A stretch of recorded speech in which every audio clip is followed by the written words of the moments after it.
vamos a hacer nuestros comentarios que ahora finalmente ya quedan bautizados debidamente como los comentarios temerarios.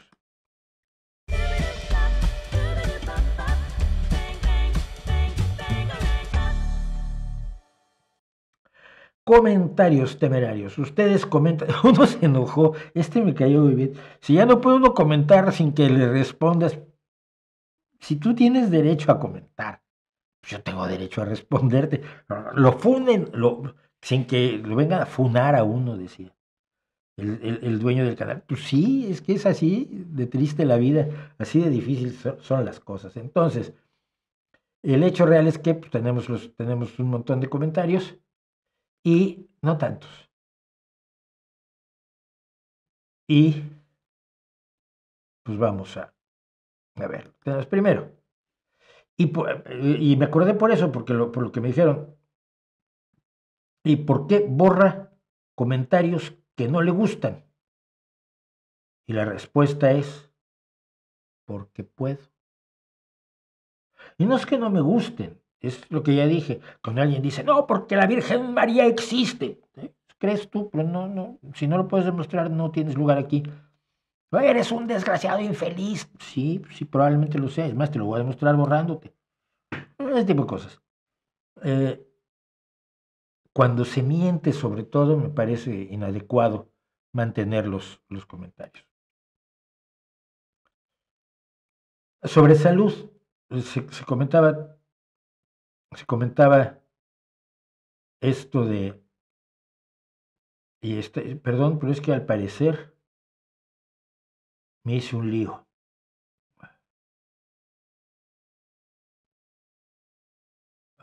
Disculpen. Dice Antonio Almonte P1P.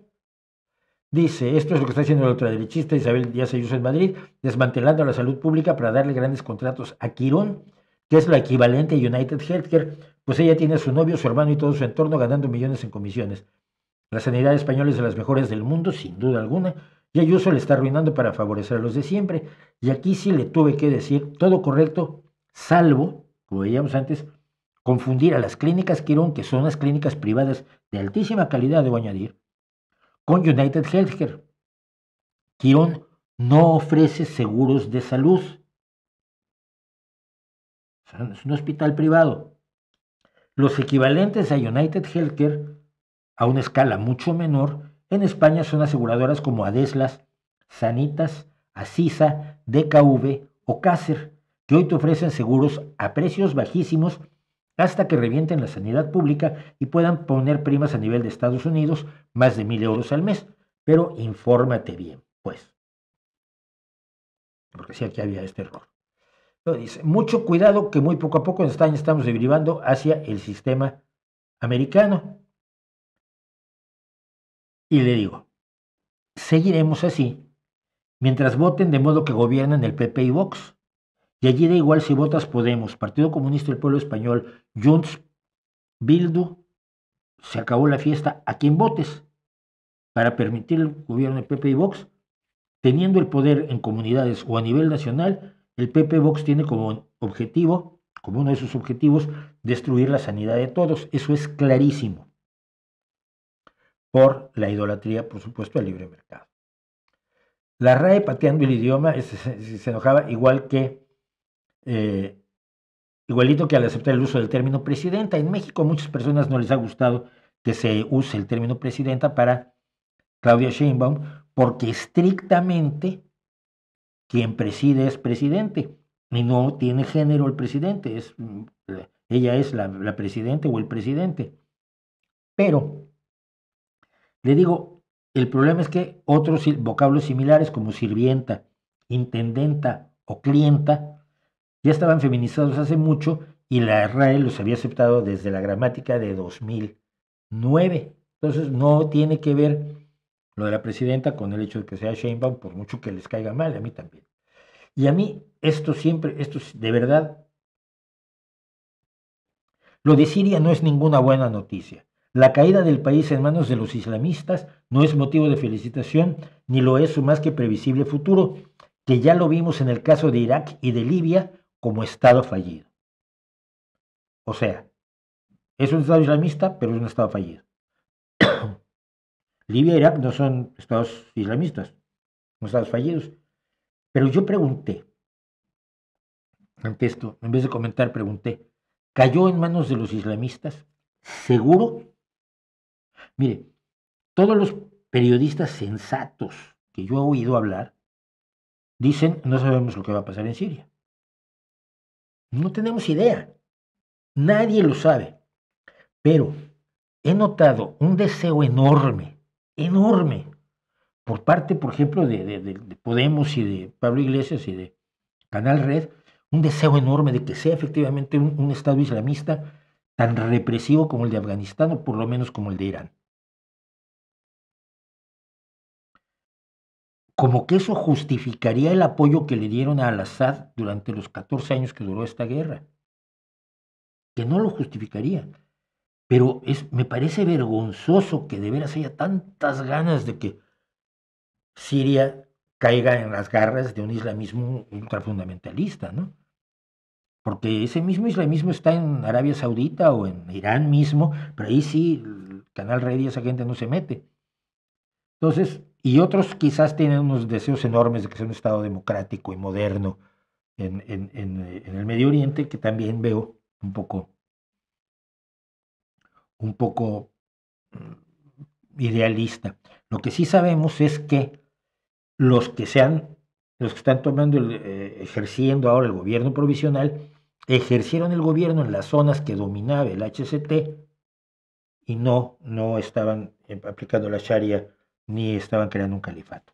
En esos territorios durante años, que fueron administrados durante años por este mismo grupo, lo cual no está ni a su favor ni en su contra, simplemente así es.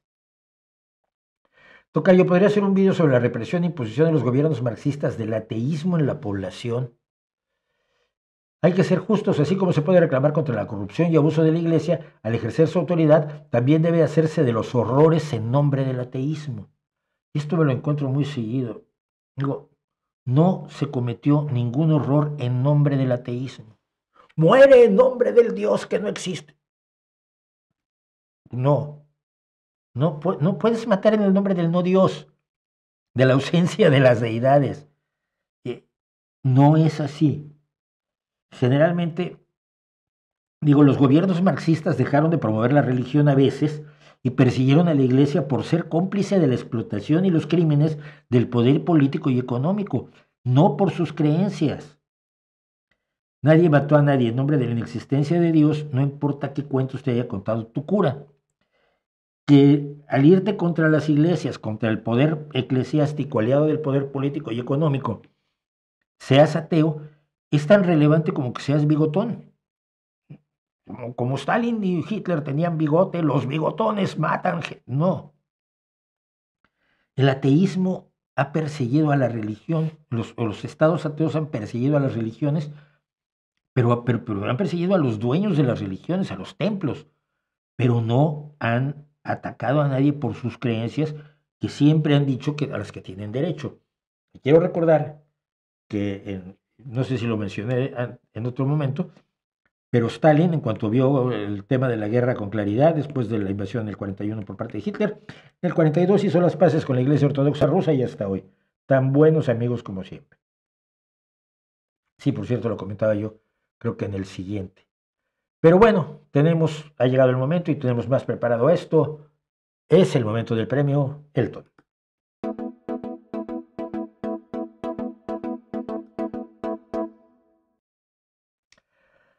TUS-1276 nos dice, esto está referido a lo que hablamos la semana pasada de que Javier Milei se está cargando la ciencia en Argentina. Y muchas de los comentarios que recibí eran bueno, pero es que pasaban como ciencia cosas de estudios de género. Bueno, probablemente eso estuviera incorrecto, pero eso no es para desfinanciar toda la ciencia, o sea, estás usando un pretexto. Como había estudios de género, entonces muera la microbiología. No, oye, no. Y sobre todo, y es increíble, tanto el gobierno de Morena en México como el gobierno de Milei en Argentina Han logrado convencer a la gente que los científicos eran unos corruptos del tamaño del mundo, que robaban dinero y no hacían nada, y entonces hay que quitarles todo el financiamiento. Me deja alucinado que además, supuestamente, en polos diferentes de la, de la, de la política o de la visión ideológica o social, haya un antiintelectualismo y un odio a las ciencias similares. Entonces me dice Tus, como me decía, como decía Elena Álvarez Bulla en México, la cuestión está en hacer que las inversiones en investigación valgan la pena y se conviertan en proyectos reales que beneficien a la población, porque más allá de si el gobierno invierte o no en investigación, de nada sirve si al final no hay políticas públicas para utilizar los resultados de las investigaciones, sean del campo que sean. También está el tema de las patentes y en manos de quién quedan, porque si se van al precario sector privado que tenemos en Latinoamérica, tampoco se puede hablar de un beneficio social. Todo quedaría en manos de particulares. Y le respondo, mira, nunca hay modo de saber si una investigación va a dar resultados o si estos resultados van a ser útiles. Esa visión de la ciencia es profundamente errónea, un utilitarismo que se pretende visionario, pero es totalmente ciego. El conocimiento vale por sí mismo y los inventos más despreciados en su momento han sido enormemente valiosos, como el láser o la electricidad. Las patentes de la investigación pública son públicas, precisamente. Digo, esa visión utilitarista la comparte una izquierda desneuronada como la mexicana, que ha destruido la ciencia en México, y una derecha sin corazón, como la argentina. Y compartiendo el premio Elton, está Manu Gómez 3578. Ay, no, no, era otro, perdón. Este. Milei desfinanciando a los zurdos y sus investigaciones científicas, entre comillas, también le quitará dinero a las madres de mayo. Y le digo, eh,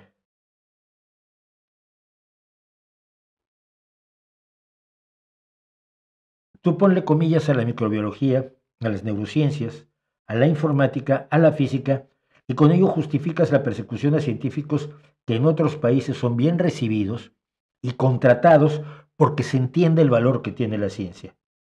El antiintelectualismo de los extremos es suicida, pero no lo van a entender fácilmente.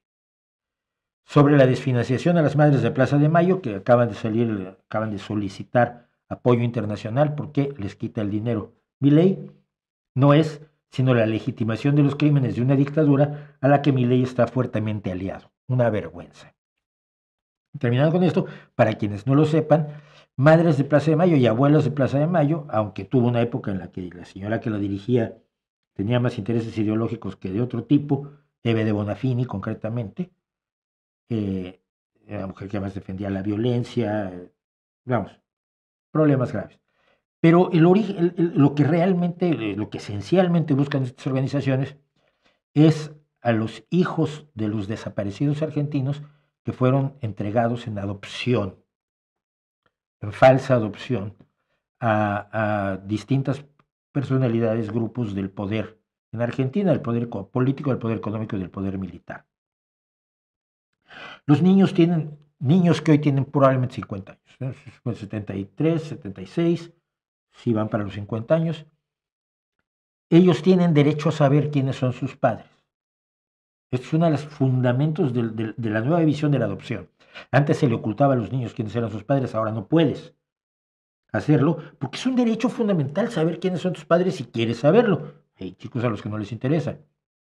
Dos, es necesario saber quiénes fueron cómplices de esta barbaridad, de asesinar a una madre esperando a que dé a luz. Una vez que da a luz, la torturas, la asesinas y el niño se lo entregas a un militar o a un potentado argentino. Todavía se está encontrando esta gente porque hay muchísimos casos. Fue una represión absolutamente brutal, injustificable por ningún motivo ideológico. Eh, y, y mientras no se encuentre el último, no debería desfinanciarse. Entonces, esa es la razón por la que yo veo que está tremendamente mal ese desfinanciamiento, porque hay mucha gente que ha vivido creyendo que es hija de gente de la que no es hija. y tiene derecho a saberlo. A mí me pasó, lo que pasa es que a mí me daba igual cuando me enteré que mi padre no era mi padre, sino mi padre adoptivo. Dije, ah, pues qué bien, ¿y quién sería mi padre? Les pregunté a mi familia, ¿alguien sabe quién fue mi padre? No, no sabemos. Pues mira, seguramente saben, pero no me quieren decir, me da igual. Yo soy quien me he hecho ser. Pero esto no tiene nada que ver con los derechos que tiene la gente. Podrías hacer un video, y esto es sobre el caso concretamente de Bukele. Muchísima gente se molestó conmigo por decir que el proceso de Bukele se ha cargado un montón de inocentes. Ha habido muchas muertes a manos de las fuerzas de seguridad salvadoreñas. El propio gobierno ha dicho que en 2003 liberó a 7,000 inocentes, que este año ha liberado a 8,000 inocentes, y según Amnistía Internacional, aparte del maltrato, la tortura, las detenciones arbitrarias y los desaparecidos, hay varias decenas de miles, 26,000 según leí, 26,000 inocentes que están en las cárceles de Bukele. Y yo lo que digo es, había que hacerlo, se podía hacer de otra forma, se puede hacer con más cautela, se puede hacer con más seriedad. Me han acusado de defender a los maras.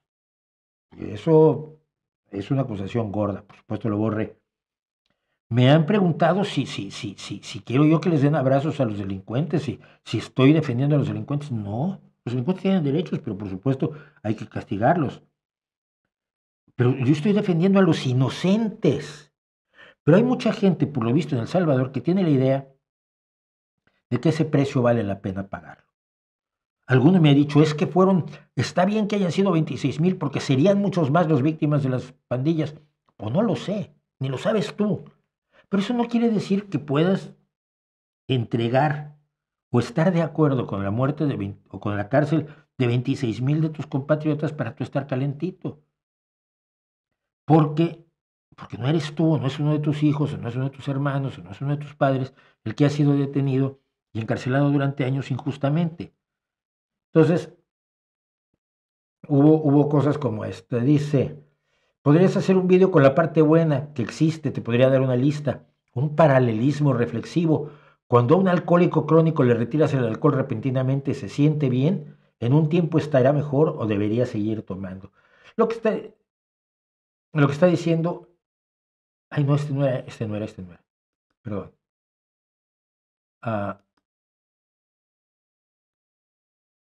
Me he perdido y lo de las maras lo dejo para comentarlo después, porque hablaba también del caso de Milei y dice que al quitarle el financiamiento a la ciencia, pues entonces ya el alcohólico va a dejar de tomar.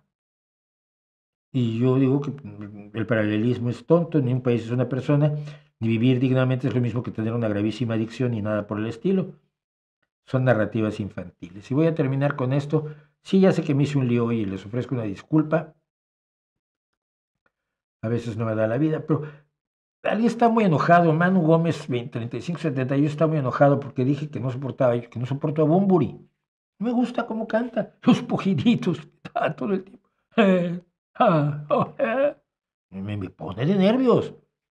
No creo que cante tan bien, no tiene mala voz, pero creo que no canta bien, creo que es una técnica muy deficiente. Entre otras cosas por los pujiditos, me molesta que crea que es Jim Morrison, porque no lo es. Entonces Manu Gómez 3578 me dice que Bunbury no lo hará tan mal cuando ha vendido más de 12 millones de discos. Quizás puede ser que usted tenga el sentido del gusto algo atrofiado. Yo le digo, pues entiendo que habiendo vendido 8 millones de discos, el reggaetón de Daddy Yankee te debe parecer de un gusto exquisito. La venta de discos no es un baremo de absolutamente nada.